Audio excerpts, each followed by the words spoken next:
हरे राम राम राम हरे हरे, हरे कृष्ण कृष्ण कृष्ण हरे हरे। ब्रह्मानन्दं परमसुखदं केवलं ज्ञानमूर्तिं द्वन्द्वातीतं गगनसदृशं तत्त्वमस्यादिलक्ष्यम् एकं नित्यं विमलम् अचलं सर्वदी साक्षिभूतं भावातीतं त्रिगुणरहितं सद्गुरुं तं नमामि। नमामि सद्गुरु शान्तं सच्चिदानन्दविग्रहं पूर्णब्रह्मपरानन्दैशम् आनन्दीवल्लभं सद्गुरु सच्चिदानन्दं केवलं करुणाकरं ज्ञानयोगेश्वरं वन्दे ज्ञानदेवा पुनः पुनः। अलंकापुरी पुण्यभूमि पवित्र तिथे नांदतो ज्ञानराजा सुपात्र तया ठविता महापुण्य राशी नमस्कार माझा सद्गुरु ज्ञानेश्वराशी। सर्व संतांना वंदन, सद्गुरूंना वंदन, ज्ञानेश्वर माऊलींना वंदन, सर्व श्रोत्यांना वंदन करून आजच्या शिवगड अध्यात्म चॅरिटेबल ट्रस्ट प्रस्तुत ज्ञानेश्वरीच्या नित्याच्या उपासनेला आपण सुरुवात करतोय।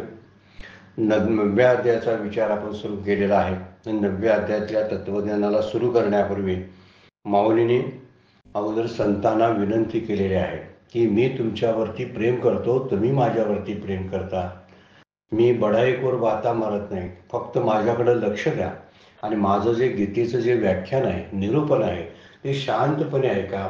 त्या ठिकाणी तुमची एकाग्रता होऊ दे, तुमचं चित्त एकाग्र होऊ दे, अशी एक विनंती करायला सुरुवात आहे। कारण तुमची जर कृपा जर झाली तर त्या कृपेमुळे माझ्या अंतःकरणामध्ये प्रसन्नतेचे मळे फुलून येतील, असं 4थ्या ओवीमध्ये माऊली बोलतात। म्हणून ही तिटिवियाची या बोले शब्द वापरतात। तुमचे या तिटिवियाची बोले साशंगले प्रसन्नतेचे मळे, ते सावली देखुनी लोळे शांतू मी जीव। मी हा संसार तापानं पोळलेला एक जीव आहे, पण तुमच्या सावलीमध्ये आल्यानंतर त्या सावलीचा अर्थ आहे तुमच्या संगतीमुळं, तुमच्या कृपादृष्टीमुळं, तुमच्या आशीर्वादामुळे माझ्या मनामध्ये एक प्रसन्नतेचा मळा फुलून येईल आणि मी जो त्रिविध तापानं पोळलेला आहे तो शांत होऊन जाईल, असं माऊली बोलतात। 4थ्या ओवीपर्यंत आपण विचार कालच्या चिंतनामध्ये केला होता। आता पुढची 5व्या नंबरच्या ओवीचा विचार आपण करूया। प्रभू तुम्ही सुखामृताचे डोहो, परत आता वर्णन करायला संतांचं चालू केलेलं आहे। प्रभू तुम्ही सुख अमृताचे डोहो, म्हणून आपुरिया स्वेच्छा ओलावो लाहो, ओलावा लाहो, येतही जरी सलगी करी भिवो तरी निवो केपा। म्हणजे काय वर्णन केलेलं आहे बघा, की सुखरूपी अमृताचे तुम्ही डोह आहात, माझ्या आपलेपणाने अंगीकार करणारे समर्थ स्वामी आहात। प्रभू हा शब्द जो वापरलेला आहे तो स्वामी या अर्थानं, समर्थ या अर्थानं। तुम्ही कसे आहात? सुखाच्या अमृताचे जणू काय डोह आहात, म्हणून आम्ही स्वेच्छेने, माझ्या स्वतःच्या इच्छेने त्यातील किंचितचा जो ओलावा आहे तो ओलावा आम्ही घेत आहोत। आपली या स्वेच्छा ओलावो लाहो। आणि या ठिकाणी येतही जरी सलगी करी भिवो, या ठिकाणी आम्ही लढेवाळपणा करण्यास जर भ्यालो तर आम्ही कुठंबरे जाऊन शांत व्हावं, तरी निवो केपा, निवो म्हणजे शांत होणे, थंड होणे, सलगी करू भिवो म्हणजे जर घाबरलो तर, आम्ही जर घाबरलो तुमच्याशी सलगी करायला, तुमच्या संगतीत यायला, तुम्ही मोठे आहात पण मोठे असताना सुद्धा तर आम्हाला भीती वाटण्याची शक्यता आहे, पण घाबरलो तर तुमच्या संगतीचा जो लाभ आहे तो लाभ होणार नाही। तुमच्या संगतीमध्ये अमृत तत्वाची प्राप्ती होते, कारण तुम्ही सुखाचे अमृताचे डोह आहात।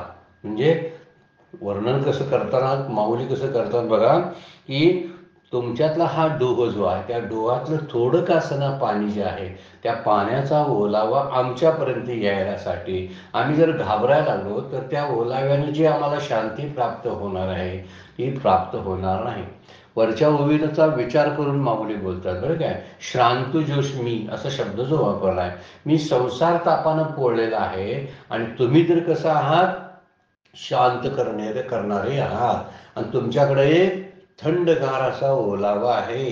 आणि तो ओलावा प्राप्त करण्यासाठी जर आम्ही घाबरायला लागलो तर आम्ही थंड कसे होऊ, शांत कसे होऊ, किंवा त्याला म्हणतात निवो के पा, कसे आम्ही शांत होऊ, कसे आम्ही थंड होऊ. कारण तुमच्याकडे तो ओलावा आहे. तुम्ही कसे सुखाचा डोह आहात. घाबरून जर तुमच्याकडे लाड करून घेतलं नाहीत आणि मन मोकळेपणा जर दाखवला नाही तर माझ्या संसार ताप कसा जाईल सांगा, माझ्या संसार तापाचं हरण कसं होईल सांगा, माझे जन्म मरण कसे थांबतील सांगा, त्रिविध तापाची शांती कशानं होईल सांगा. म्हणून संतांना प्रभू म्हणतात माऊली. आणि संतांचे सामर्थ्य केवढं आहे, प्रभू म्हणतात या अर्थी भगवंता एवढं सामर्थ्य आहे संतांचं. त्यामुळे संत आणि भगवंत यांच्यामध्ये फरक नाही हे माऊली आपल्याला दाखवून देतात. म्हणून प्रभू हा शब्द वापरलेला आहे. ते देवा एवढे आहेत म्हणून. ते सुखाचा डोह आहे. म्हणजे अमूप आणि अमर्याद असं सुख संतांच्या ठिकाणी मिळतं. सुख एक हेची ठाई बहु पायी संतांचे. तुकोबा बोलताच बघा, सुख एक हेची ठाई. एक जे सुख आहे ते सुख इथंच आहे, बहुपायी संतांचे. हे जास्तीत जास्त अमूप असं अमर्याद सुख जे आहे ते संतांच्या पायाजवळच मिळतं. म्हणून संतांच्या पायाचं सेवन करावं. म्हणून संतांशी लढिवाळपणाने न घाबरता त्यांना समोर आपण सन्मुख गेलो पाहिजे, आपण सन्मुख व्हावं. म्हणजे आत्मज्ञानाने युक्त असलेले ते संत जे आहेत ते भक्ताला सुद्धा शांत करतात. ते मुळात स्वतः शांत असतात आणि जे स्वतः शांत असतात ते दुसऱ्याला शांत करू शकतात. अनेक वेळा होतं, लोकांना आपण शिकवतो शांत राहा, पण आपण ज्यावेळी त्याचा प्रभाव केव्हा वाक्याचा पडतो आपल्या, आपण स्वतः शांती अनुभवत असू तर, आपण जर ज्ञान अनुभवत असू तरच त्या ज्ञानाचा थोडाफार वाटा आपण दुसऱ्या जगाला देऊ शकतो, अन्यथा देणार नाही. त्याचा अनुभवच असायला पाहिजे. ज्ञान होणं हा भाग नाही, ज्ञान अनुभवणं हा भाग आहे आणि अनुभवाचाच भाग आहे. परमात्मा हा अनुभवाचा भाग आहे. आणि म्हणूनच विचार इथं सांगितलेला आहे की तुम्ही सुखाचे डोह आहात. म्हणजे तुमच्या ठिकाणी सुख अपरंपार असं सुख आहे. तुम्ही अमृताचा डोह आहात. म्हणजे तुम्ही अमृत तत्वाला नेहमी पोचवू शकता. एखाद्या भक्ताला संत काय करू शकतात, जीवन मुक्तीपर्यंत घेऊन जाऊ शकतात, मोक्ष देऊ शकतात. इतकी शक्ती संतांच्या मध्ये आहे. हे वर्णन सांगायला सुरुवात करण्यासाठी ते म्हणतात. म्हणून आपण एक लक्षात ठेवलं पाहिजे, आत्मज्ञान झाल्यास तरी ती व्यक्ती दुसऱ्याला ज्ञान देण्याच्या पात्रतेची नसते, असते. फक्त परोक्षत्वानं ती सांगू शकते हे असं असं आहे, हे असं असं आहे, फक्त वाट दाखवू शकते. अन्यथा स्वतःला अनुभव घेतल्याशिवाय दुसऱ्याला अनुभव देता येत नाही. म्हणून इथं म्हटलेलं आहे, आत्मज्ञानामध्ये जे पारंगत आहेत, आत्मज्ञान चोखडी संत जी माझी रूपडी. माझी रूप आहेत म्हणतात ते. म्हणूनच प्रभू असा शब्द वापरलेला आहे. प्रभू हा संतांना शब्द वापरला. प्रभू तुम्ही सुखामृताचे डोहो. सुखामृताचे डोहो म्हणजे तुमच्याकडे सुख आणि तेही अमृत तत्व तुमच्याकडे आहे. अमृत तत्व म्हणजे ज्ञान, याला परोक्ष ज्ञान म्हणतात. अनुभवाचं ज्ञान जे आहे ते तुमच्याकडे आहे. आणि हे ज्ञान घेण्यासाठी आम्ही तुमच्या पाठी लागलो नाही आणि घाबरायला लागलो तर आम्ही थंड कशानं होऊ सांगा बघू. तुमच्या डोहातून निघणारं शीतल असं जल माझ्यापर्यंत यावं लागेल तरच मी थंड होईल ना. आणि थंड होण्यासाठी ते पाणी सुद्धा थंड करणारं असायला पाहिजे. म्हणून एखाद्या भक्ताला, साधकाला तो बोध देण्यासाठी तो बोध अगोदर त्या संतांच्याकडे असावा लागतो. म्हणून संत हे अमृत कसे आहेत, आत्मज्ञानी चोखडी संतजी माझी रूपडी, असं वर्णन माऊलींनी पुढच्या अध्यायात केलेलं आहे. संत हे सामान्य नाही आणि म्हणून त्यांना प्रभू असा शब्द वापरलेला आहे. या सुखामृताच्या डोहाचा आपण अधिकारी व्हायचा असेल, मग त्यांच्या त्या थंड जलानं नहायचं असेल, स्नात व्हायचं असेल तर काय करायला पाहिजे, संतांच्या सेवेत असलो पाहिजे. म्हणून विनवणी कशी करतात बघा, मी माझे बोबडे बोल तुमच्यापर्यंत वापरत आहे, पण या बोबडे बोलाचा अर्थ तुम्हीच काढून घ्या. कारण मी घाबरून जर तुमच्याकडे लाड करून नाही घेतले तर मला थंड होता येणार नाही. निवो के पा, मी कसा थंड होईन जर मी तुमच्याकडं लढिवाळपणाने मागणी केली नाही तर कसा थंड होईल, असा शब्द माऊली वापरतात. किती किती सलगीची भाषा माऊलींची संतांच्या बरोबर आहे बघा आपली. कारण प्रेमळपणाचा जो आहे तो प्रेमळपणाचं मूर्तिमंत उदाहरण म्हणजे संत असतात. त्यामुळे संतांच्याकडे बघताना आपल्याला प्रेमच उत्पन्न होतं, कारण त्यांच्याकडे प्रेमाचा डोळा आहे, प्रेमाचा सुकाळ आहे. कालच्या चिंतनामध्ये आपण बघितलेलं होतं की संतांची या गावा प्रेमाचा सुकाळ, ते प्रेममय मूर्ती असतात. आणि म्हणूनच ते आईसारखं एखाद्या बालकाला ते सगळं पूर्तता करण्याचं, त्याचे लाडपोट पुरवण्याचं काम संत करत असतात. हा मुद्दा आहे. भगवंताला मध्ये प्रारब्धाचा विचार करून भक्ताला द्यावं लागतं. जरी भगवंत उदार आहेत, उदाराचा दाता, उदाराची राशी असा शब्द वापरलेला आहे, तरी प्रारब्ध आहे काय शिल्लक एवढं मिळवण्याचं, त्यानुसार मग भगवंत ईश्वर आपल्याला देत असतो. संत प्रारब्ध बघत नाहीत बरं काय, तर त्या प्रारब्धाचा नाश करतात. हरिकृपे त्याचा नाश होईल. आणि हरिकृपा जी होती ती संत कृपेशिवाय होत नाही. म्हणून संत कृपेला आपण नेहमी प्राधान्य दिलं पाहिजे की माझ्यावर संतांची कृपा व्हावी. कारण खरं अमृत तत्व जे आहे ते त्यांच्याकडे आहे. ते दयाळू आणि कृपाळू असतात. आणि त्यामुळं आपल्याला त्या ब्रह्मनिष्ठेचा अनुभव द्यायला त्यांच्याकडं सगळं काही असतं. अमुक असं सुख असतं, म्हणजे सुखाचा डो आहे, तो काही संपत नाही. आणि म्हणून म्हटलेलं आहे ते अगदी पुढे पोचलेले असतात. आत्मज्ञानाने युक्त असताना ते भक्ताला शांत करू शकतात. 6 नंबरची उभी प्रसिद्ध उभी आहे बघा. ना तरी बाळक बोबडा बोली, वाकुडा विचुका पावली, ते चोच करुणी माऊली रिजे जीवी. आता आणि दृष्टांत कसा दिलाय बघा. आईचा दृष्टांत देताना, सद्गुरूंना वर्णन करताना माऊलींची लेखणी अगदी अक्षी मऊ होते. आणि ते मुलायम अशा लेखणीनं असे मुलायम असे शब्द टाकत असतात. इथं आता वर्णन करताना म्हणतात बाळक जो असतो, लहान बालक, ना तरी किंवा, ना तरी शब्दाचा अर्थ आहे किंवा, कारण खालचं पटलं नाही तर त्याच्या पुढचं सांगतो म्हणतात. ते बाळक बोबड्या शब्दाने बोलत असतं आणि वाकड्या तिकड्या पायाने चालत असतं. त्याचा पाय काय व्यवस्थित पडत नाही, तो काटकोनात नसतो, तो कसा वाटेल तसा मुलं पाय टाकत असतात. बोलताना शब्द सगळे बोबडे असतात. म्हणून बालक बोबडा बोली, वाकुडा विचुका पावली. वाकुडा म्हणजे वाकडा असलेला, चुकू म्हणजे विचुका म्हणजे वाकडे तिकडे पावलाने तो जातो. पण आई काय करते, ते चोज करून माऊली रिजे देवी. पण आईला त्याचं कौतुक वाटतं आणि ती मनात संतुष्ट होते. रिजे जीवी, जीवी म्हणजे ज्यामुळे, रिजे म्हणजे तृप्त होते. कशामुळं, चोज करून, त्याचं कौतुक करून. ती माऊली जी आई आहे ती त्या वाकड्या पायाचा विचार करत नाही, किंवा दुसरी गोष्ट त्याच्या बोबड्या बोलाचा विचार करत नाही.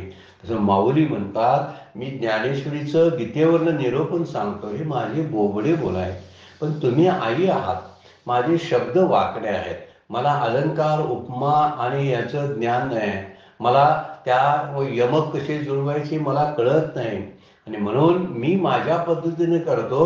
म्हणून माझे शब्द कसे आहेत तर बोबडे बोल आहेत. आणि माझी लेखणी सुद्धा वाकडी तिकडी जाते. कदाचित त्यात तुमचा अपमान होईल, किंवा माझीची आढ्यता किंवा बडाईपूरची भाषा त्यामध्ये येण्याची शक्यता आहे. म्हणून ती वाकडं तिकडं माझं चालणं आहे. मी सरळ निरूपण करतच नाही, एका विषयावरून दुसऱ्या विषयावर जातो. त्यामुळे वाकुडा काय विचुका पावली, जे मुलं पावलं कशी टाकतात, एका बाजूला इकडं टाकतात तर दुसऱ्या बाजूला दुसरीकडेच टाकत असतात, असं त्यांचं पावलं टाकणं असतं. तशा माझ्या भाषेचा किंवा माझ्या विषयाचा जो विस्तार मी करतो, भगवद्गीतेच्या निरूपणाचा मार्ग मी सांगतो आहे, तो माझा कदाचित वाकडा तिकडा मुलांसारखा असेल. माझे बोल जे आहेत, ज्ञानेश्वरीतले जे शब्द आहेत ते बोबडे माझे बोल आहेत.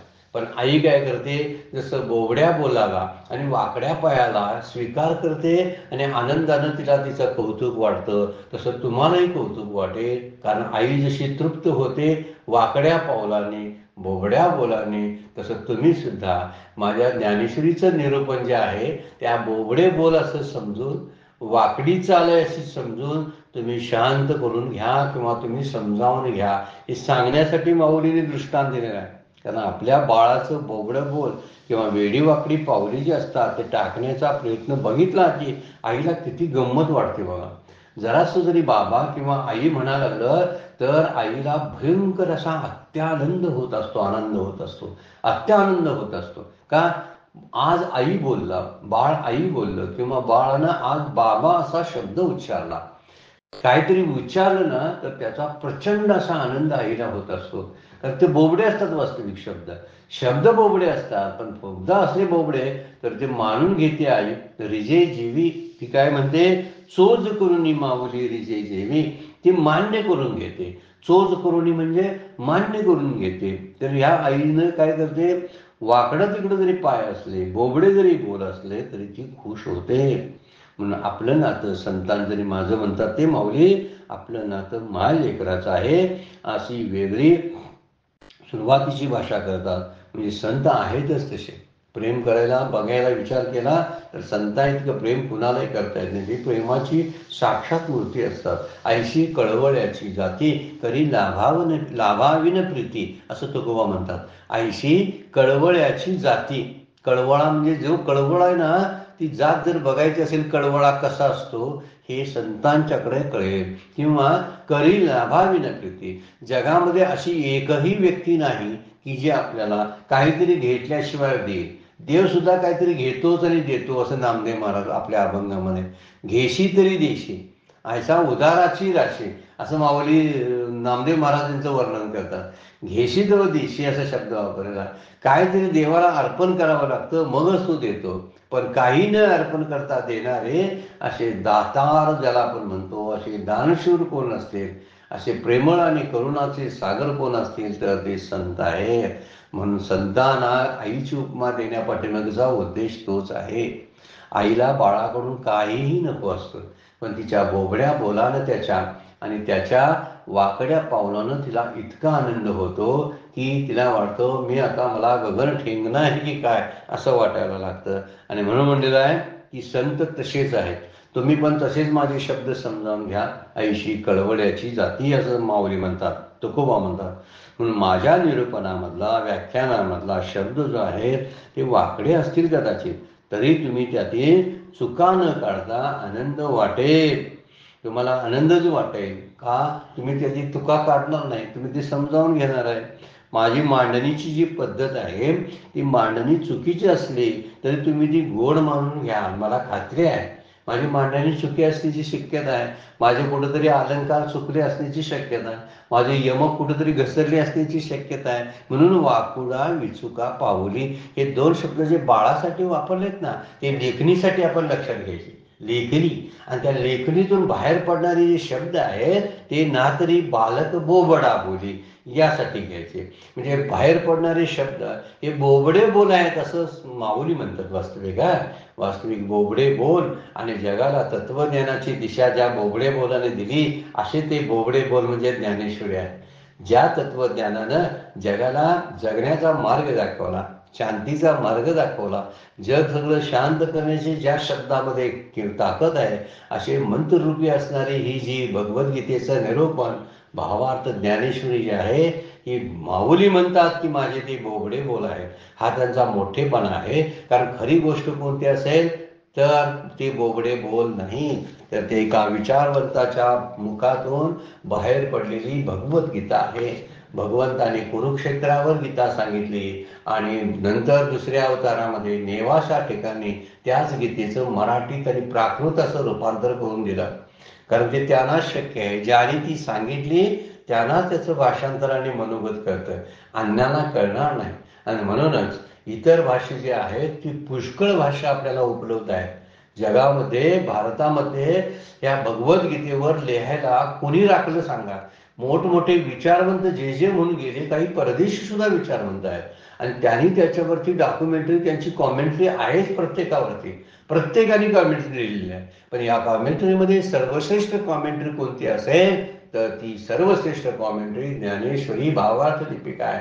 असे उद्गार गोविंदगिरी, परमपूज्य गोविंदगिरी महाराजांनी काढलेले मला आठवतात. इतकी श्रेष्ठ दर्जाची व्यक्ती असं सांगू शकते.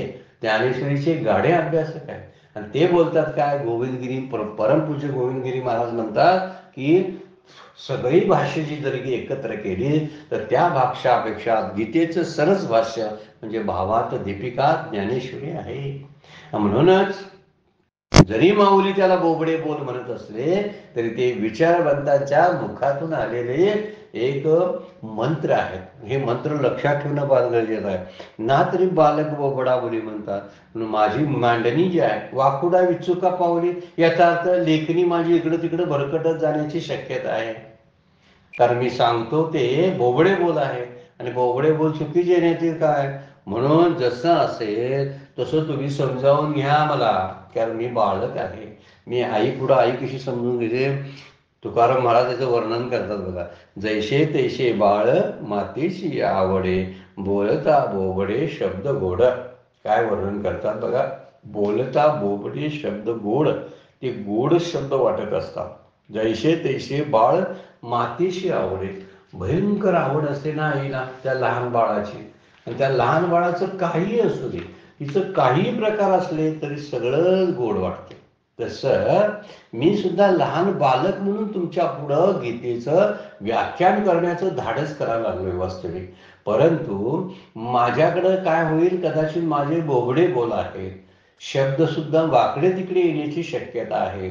आणि तरी सुद्धा तुम्ही समजावून घ्याल, कारण तुम्ही आईसारखे आहात. आई जशी समजावून घेते, चोज करुणी माऊली रिजे जीवी. आई कशी तृप्त होते बोबड्या बोलानं, वाकड्या पायानं तिला आनंद वाटतो. म्हणून पुढे जाऊन म्हणतात, तेवी तुम्हा संतांचा पर्यावो. वरच्या ओवीला जोडून आता यायची. त्याप्रमाणे तेवी म्हणजे त्याप्रमाणे तुम्हा संतांचा पर्यावो, कैशने तरी आम्हावरी हो. पर्यावो म्हणजे तुम्हा संतांचा प्रेम कोणत्या तरी निमित्ताने आमच्यावर हाशी कृपा असावी. या बहुवा आळुकिया जी आहो सलगी करीतो. या खूप अशा आकांक्षेनं मी आपल्याकडे लढीवाळपणा करीत आहे. या बहुवा आळुकिया जी आहो सलगी करीतो, म्हणजे तुम्ही संत जे आहात ते संत म्हणजे प्रेमाची मूर्ती आहे. मग कोणत्या तरी निमित्तानं त्या संतांचं प्रेम माझ्यावर बसावं अशी माझी उत्कट इच्छा आहे, आणि म्हणून मी तुमच्याशी सलगी करत आहे.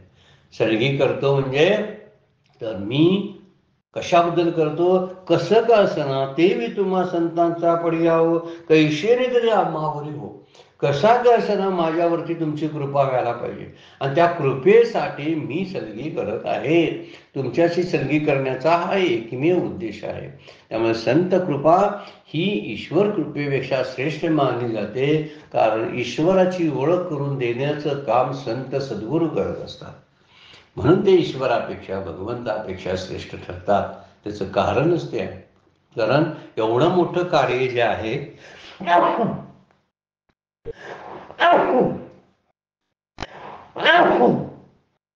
एवढं मोठं कार्य हे मोक्ष प्राप्त करून देण्याचं सगळ्यात मोठं कार्य, कृतार्थता देण्याचं सगळ्यात मोठं कार्य आपल्याला संत करून देतात.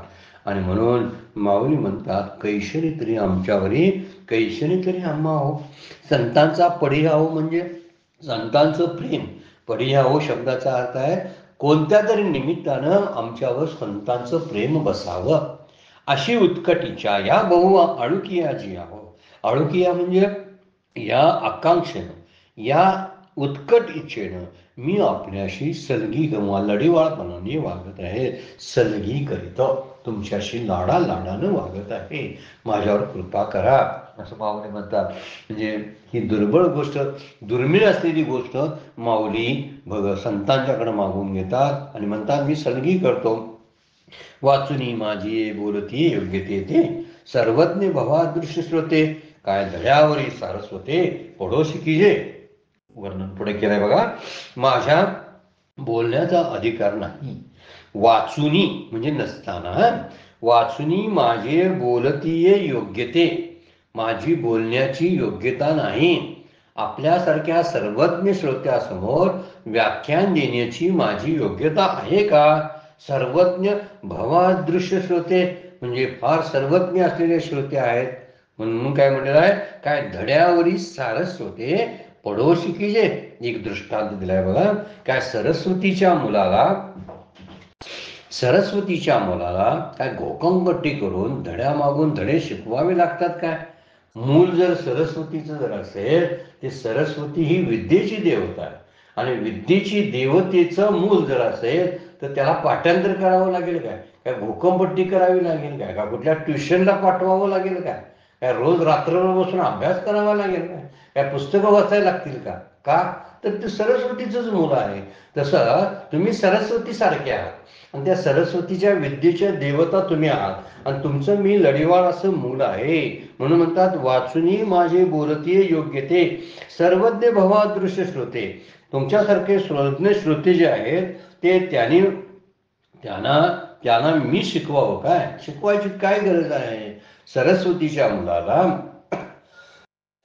सरस्वतीच्या मुलाला पुत्राने सामान्य शिक्षकाकडून धडा पाठ करून शिकवावे लागते काय धड्यावरी सारस्वते पडो शिकीजे.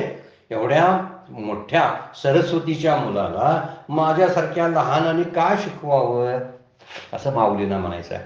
तुम्ही सरस्वतीची मुलं आहात आणि तुम्हाला काय शिकवावं की आपल्यासारख्या सर्वज्ञ असलेल्या म्हणून सरस्वतीच्या मुलाला घोकंपट्टी करावी लागते का पुन्हा पुन्हा अभ्यास करावा लागतो का पडो शिकीजे धड्यावरी धडे धडा झाला की दुसरा धडा आणि पाठांतरला घ्यावा लागतोय का सरस्वतीच्या मुलाला. नाही, मी सर्वज्ञ नाही हे मी कबूल करतो. मी तुमच्यापेक्षा वयानं ज्ञानानं मी लहान आहे. माझ्याकडं कसल्याही प्रकारची वक्तृत्व कला नाही. म्हणून म्हणतात माझी वाचुनी माझी बोलतीये योग्य ते. माझ्याकडं बोलण्याची योग्यता नाही, माझ्याकडं वक्तृत्व नाही, माझ्याकडं काय सांगण्याची जी कला आहे ती कला सुद्धा नाही. पण तरी सुद्धा आणि कला कशाला पाहिजे. तुम्ही तरी मोठे आहात, तुम्हाला काय शिकवावं लागतं असं एक माऊलींना म्हणायचं आहे. आणि त्यासाठी परत एक दृष्टांत दिलाय बघा. काय म्हणतात अवधारा आवडे तेसना घुंगरू धुंदरू परी महातेजीनं मिरवे काय करू. अमृताची या ताटी ओगरू ऐशी रस सोय कैशी. आता वरच्या दर्शाचा दृष्टांत बघा लक्षात घ्या की का वाटेल केवढा काजवा जो आहे धुंदरू शब्द वापरला ना तो काजव्यासाठी वापरलेला आहे. अवधारा लक्षात घ्या, अवधारा म्हणजे लक्षात घ्या. आवडे तेसना धुंदरू. काजवा कसा आहे केवढा मोठा असला तरी सुद्धा किती मोठा असू दे परी महातेजीनं मिरवे काय करू. पण सूर्याच्या महातेजापुढे त्याचा प्रकाश उपयोगाचाच नाही, शोभतच नाही. महातेजे न मिरवे काय करू. न मिरवे म्हणजे शोभतच नाही सूर्याच्या प्रकाशापुढे. अमृताची या ताटी ओगरून तसं अमृताच्या ताटात वाढता येतील ऐशी रससोय कैशी. असली पक्वान कुठली आणायची सांगा बघू. अमृताचं ताट आहे तर अमृताच्या ताटाला आणखी कुठले पक्वान असणार आहे. अमृता इतकं पक्वान अमृता इतका मोठा रस दुसरा कुठला आहे का. हा कसला आहे आत्मरस किंवा त्याला ब्रह्मरस म्हणतात. अमृतच म्हणजे हा ब्रह्मरस आहे आणि या ब्रह्मरसा इतका मोठा रस दुसरा कुठला असेल का. अमृताच्या ताटात वाढावीत अशी पक्वान कुठली आणायची आणि आणायची तरी काय म्हटलं तर ती शक्य आहेत का. आणि त्यासाठी ते म्हणतात जसा एखादा काजवा आहे तो काजवा किती मोठा झाला तरी सूर्या इतकं तेज त्याच्यामध्ये साठवता येत नाही किंवा त्याला पाडता येत नाही. तो किती मोठा असला तरी त्याचा प्रकाश सूर्याच्या तेजापुढं फिकाच पडतो. त्याप्रमाणे सर्वज्ञांच्या समाजामध्ये मी शोभतच नाही. मी काजव्यासारखा आहे आणि तुम्ही सूर्यासारखे आहात. तुमचा सूर्याच्या प्रकाशापुढे माझं हे काजव्याचं मिचकावणं जे आहे म्हणजे छोटा छोटा मिनमिनता प्रकाश देणं जो आहे तो प्रकाश शोभत नाही, परंतु मला तो करावासा वाटतो म्हणून मी करायला लागलोय. हे अमृताचं ताट आहे. तुम्ही हे तुमचं ज्ञान म्हणजे अमृताचं ताट आहे आणि त्यामध्ये अशी पक्वाने कुठली वाढून आणता येतील का. म्हणजे माझ्यासारख्याला किती वर्ष व्याख्यान करणं योग्य आहे का.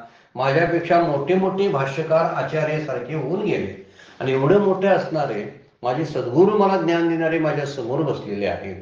तरी सुद्धा मी यांना व्याख्यान द्यावं एवढी माझी योग्यता आहे का. मी काजवा आहे आणि सूर्यासारखे तुम्ही आहात हे वर्णन माऊली करतात. हा हो अवधारा आवडे तेसनाम घुंदरू परी महातेजी न मिरवे काय करू अमृताची या ताटी ओगरू ऐशी रस सोय केशी. हा हो हिमकराशी व्यंजने. त्याच्या पुढील दृष्टांत बघा. आता दृष्टांताची लयजूट आहे. आपण सुरुवातीलाच ज्यावेळी महात्म्य बघितलं 9व्या अध्यायाचं त्यामध्येच बघितलेला. हिमकराशी व्यंजने. हिमकर शब्दाचा अर्थ आहे हे चंद्र, आणि विंजने म्हणजे पंख्यानं वारा घालणं. म्हणजे चंद्र मुळातच शीतल आहे. थंडगार काय असेल तर चंद्र आहे. चंद्राचं चांदणं मुळातच थंड आहे, आणि त्या चंद्राला उकडा लागलंय म्हणून आपण पंख्यानं वारा घालावा. काय किती सुंदर दृष्टांत आहे बा. की नादापुढे ऐकणे. नादापुढे वर्णन केलेलं आहे. त्याप्रमाणे वर्णन करताना म्हणतात की थंडगार चांदण्याचा वर्षाव करणाऱ्या चंद्राला वारा घालणं, नाद ब्रह्माला गाणं ऐकवणे. आणि पुढे काय म्हणतात, लेणी अशी लेणे हे कही हाती. अलंकारालाच अलंकार घालायचे, दागिन्यालाच दागिने कसे घालायचे. मुळात दागिने आहेत, त्या दागिन्याला दागिने कसे घालायचे. नाद ब्रह्म म्हणजे शब्द ब्रह्म आहे. त्या शब्द ब्रह्माला दुसऱ्या कुठल्या शब्दाने शृंगार करायचा किंवा त्याला शोभा आणायची. आणि दुसरी गोष्ट, तिसरा दृष्टांत सांगतात की चंद्र मुळात शीतल आहे, आणि अशा शीतल असलेल्या चंद्राला काय करावं, पंख्यानं वारं घालण्यासारखं आहे. त्याप्रमाणे माझं वक्तृत्व किती मोठं असलं तरी काजव्यासारखं आहे, तुमच्या पुढे टिकणार नाही. तुम्ही कसं आहात, सूर्यासारखे त्रिलोकात प्रकाश देणारे आहात. मुळातच तुम्ही थंड आहात. अशा थंड असणाऱ्याला मी थंडावा काय म्हणून द्यावा माझ्या शब्दांचा. हे जे माझे गीतेचे बोल आहेत, हे गीतेचे बोल काय थंड करणार आहेत तुम्हाला. मुळातच तुम्ही थंड आहात. जसं चंद्राला पंख्यानं वारा घालता येत नाही तसं, कारण चंद्राकडे मूळची शीतलता आहे, तसे तुम्ही मूळचे ज्ञानी आहात. मग मी काय तुम्हाला शिकवावं, किंवा शब्दरूपी पंख्याने तुम्हा सर्वज्ञांना वारा घालून काय शांत करता येईल का, थंड करता येईल का या शब्दरूपी पंख्यानं. कितीही चांगला गवई असला, नाद ब्रह्म ज्याला आपण म्हणतो, कितीही चांगला गवई असला तरी तो नाद ब्रह्माचा अंश आहे. म्हणजे नाद ब्रह्मातून सगळ्या गवयाने गाणं आणि संगीत उपलब्ध निर्माण झालेलं आहे. म्हणजे गाण्याची निर्मिती जी आहे ती नाद ब्रह्मातून आहे. संगीत निर्माण झालं ते नाद ब्रह्मातून झालं. आणि इथं नाद ब्रह्माला जर कोणतरी गाणं ऐकवायला जर गेला तर ते किती कमीपणाचं आहे बघा. तसं मी तुमच्या समोर गीतेचं व्याख्यान करत आहे. किती किती प्रकारानं सांगायला लागलेत माऊली बघा, आणि किती कमीपणा घेतात. आणि त्यासाठी दृष्टांत किती आहे. म्हणून नाद ब्रह्माला त्याचं गायनाची निर्मिती आहे, त्याला गाणं ऐकवणं हास्यास्पद आहे. तसं दागिन्याला लेणी अशी लेणे हे कही हाती. कही हाती म्हणजे असं घडेल काय सांगा, असतं काय कधी, हे असं असतं काय. कही हाती म्हणजे हे असं असतं का. शरीराला दागिना घालून शोभा आणता येते आपल्या शरीरावर, परंतु दागिन्यालाच दागिना कसा घालायचा आणि त्याला शोभा कशी आणायची. म्हणून चंद्राकडून पंख्याची शीतल जी आहे, किंवा नाद ब्रह्माकडून गाणं आहे, आणि ज्याच्याकडं दागिने मूळचे आहे त्याला काय कोण देणार आहे. ज्याच्याकडं मूळचंच सगळं आहे त्याला काय मी देणार आहे. तसे तुम्ही मुळातच ज्ञानी आहात, पण तुम्हाला ज्ञानाला परत आणि मी ज्ञान सांगायचा चावटपणा जो आहे तो करायला लागलेला आहे. मी आगाऊ आहे, मी लहान बाळक आहे, मी मोठे धाडस करायला लागलोय तुमच्या पुढं. म्हणून हा हो हिमकराशी विंजने. विंजने म्हणजे वारा घालणे, हिमकराला म्हणजे चंद्राला, इनादा पुढे ऐकवणे. लेणी अशी लेणी कही हाती. नाद ब्रह्माला ऐकवणं शक्य नाही, कारण नाद ब्रह्मातूनच शिकलेलं असतात ते. चंद्राकडे मुळात शीतलता असते, त्याला थंड करायची हिंमत कुणामध्ये आहे.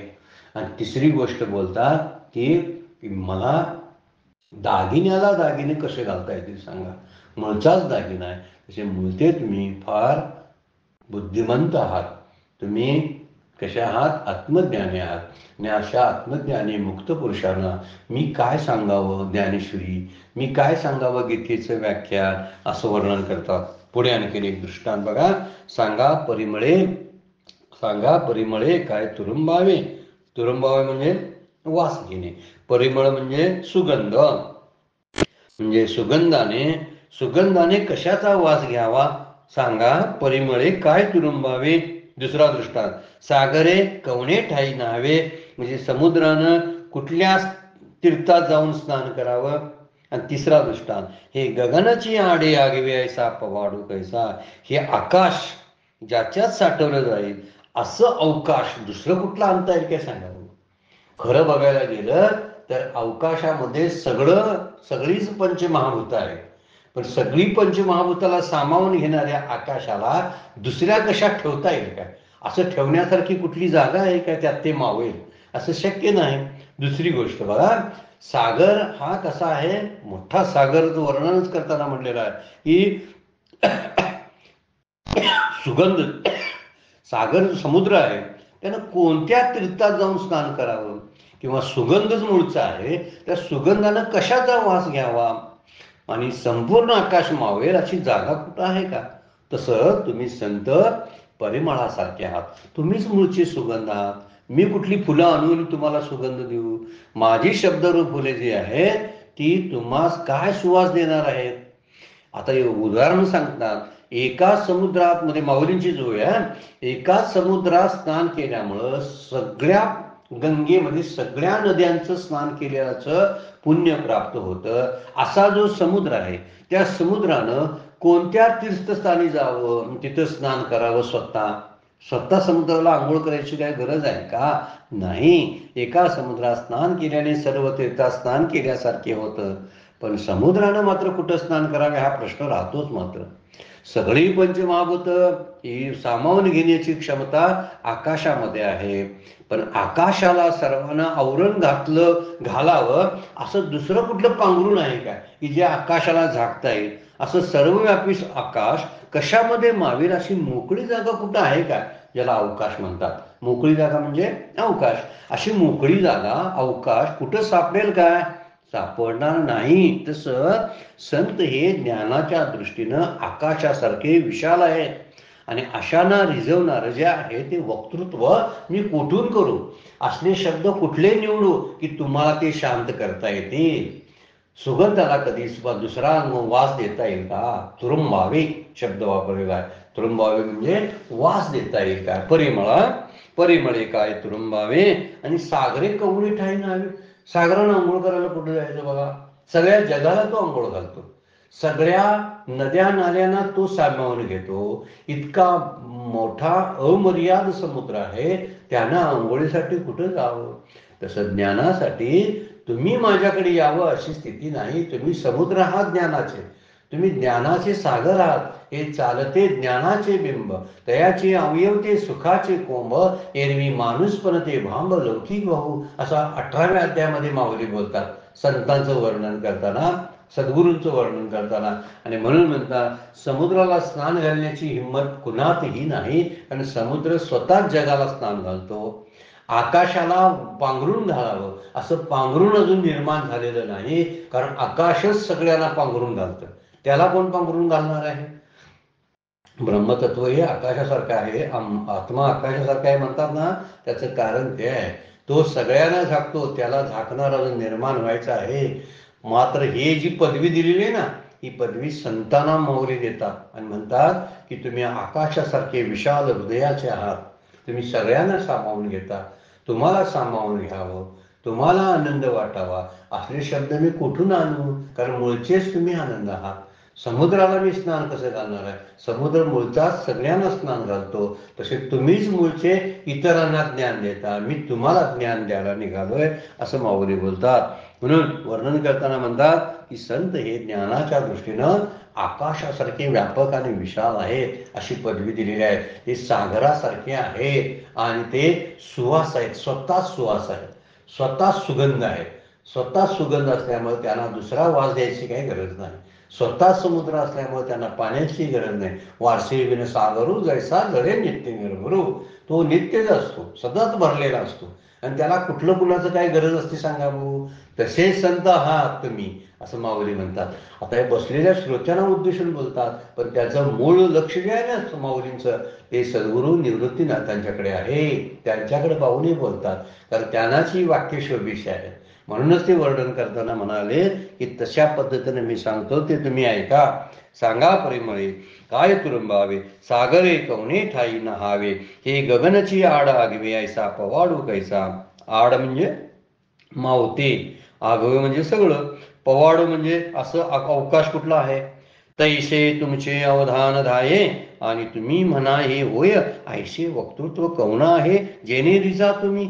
म्हणजे असं लक्षपूर्वक ऐकून तुमची श्रवणाची इच्छा जी पूर्ण होईल, तुम्ही म्हणाल तसं माझ्याकडून व्याख्यान होईल, असं वक्तृत्व कुणाकडे आहे का. काय म्हणतात, ऐशे वक्तृत्व कवना आहे जेणे रिझा तुम्ही. रिझा म्हणजे तृप्त व्हा, असं वक्तृत्व आहे का कुणाकडे. तैसे तुमचे अवधान आहे, तुमची श्रवणाची इच्छा तृप्त होईल, तुम्ही म्हणाल तसे व्याख्यान माझ्याकडून होईल, असं वक्तृत्व कुणाकडं आहे का. म्हणजे माझ्याकडे नाही हे कबूल करतात ते. म्हणून म्हणतात असं व्याख्यान किंवा वक्तृत्व कोणाकडं नाही ज्यामुळे तुम्ही संतुष्ट व्हाल. म्हणजे ज्याच्यापुढे बोलायचे ते श्रोते सर्वज्ञ आहेत माऊली म्हणतात, आणि मी मात्र कसा आहे, अनाधिकारी आहे, अनभिज्ञ आहे, मला ज्ञान फार कमी आहे. जसे कोणतरी पंचपक्वानं वाढावेत आणि प्रेमानं वाढावं आणि म्हणावं, कोणतरी म्हणतात ना, माऊलींचं बोलणं कसं आहे बघा, घरामध्ये बोलवतात आणि भरगच असं ताट, अनेक पक्वानांचं ताट भरून दिलेलं असतं, आणि पण बोलताना माणसं कशी म्हणतात, या घ्या माझ्या गरीबा घरची मीठ भाकरी खा आणि मानून घ्या. त्या त्या पंचपक्वान्नाच्या ताटाला ती गरीबा घरची मीठ भाकरी म्हणतात. जसं बोलण्यातलं असतं, बोलणं घेतात, व्यवहारामध्ये जशी माणसं बोलतात तसं माऊली बोलायला लागले. वास्तविक ती मीठ भाकर नाही, ते पंचपक्वानाचं ताट आहे, भावार्थ ज्ञानेश्वरी. पण हे शब्दरूप ताट मांडलेलं आहे, त्याला म्हणतात माझी मीठ भाकरी आहे, तुम्ही खा. म्हणजे तुम्हाला तृप्त करताय असं व्याख्यान मला करता येणार नाही, कारण तुम्ही मुळात तृप्त आहात. तुम्हाला ज्ञान द्यावं असं माझ्याकडं काय नाही, कारण तुम्ही आत्मज्ञानाची रुपडी आहात. तुमच्याकडे संतुष्टता, तुम्ही संतुष्टम सततम योगी, तुम्ही मुळातच समुद्र आहात. त्यावर तुम्हाला ओढ्या नाल्याने पाणी आणून द्यावं अशी अवस्था नाही. तुम्ही नित्य भरलेले आहात, तुम्हाला कुठल्या स्नानाची समुद्राला गरज आहे. तसं माझ्या व्याख्यानामुळं तुमच्यावर काहीतरी परिणाम होईल, तुम्हाला ज्ञान मिळेल, असं वक्तृत्व माझ्याकडे नाही, असं माऊली बोलतात. फार सुंदर दृष्टांत देऊन माऊली सांगायला. अजून आपण पुढे दृष्टांत पाहणार आहोत. वेळ संपलेला आहे. आजची सेवा सद्गुरूंच्या चरणी, भगवान ज्ञानेश्वरांच्या चरणी अर्पण करून विराम घेऊया. पुंडलीक वरदान विठ्ठल श्री ज्ञानदेव तुकाराम. विठ्ठल विठ्ठल विठ्ठल विठ्ठल विठ्ठल विठ्ठल विठ्ठल.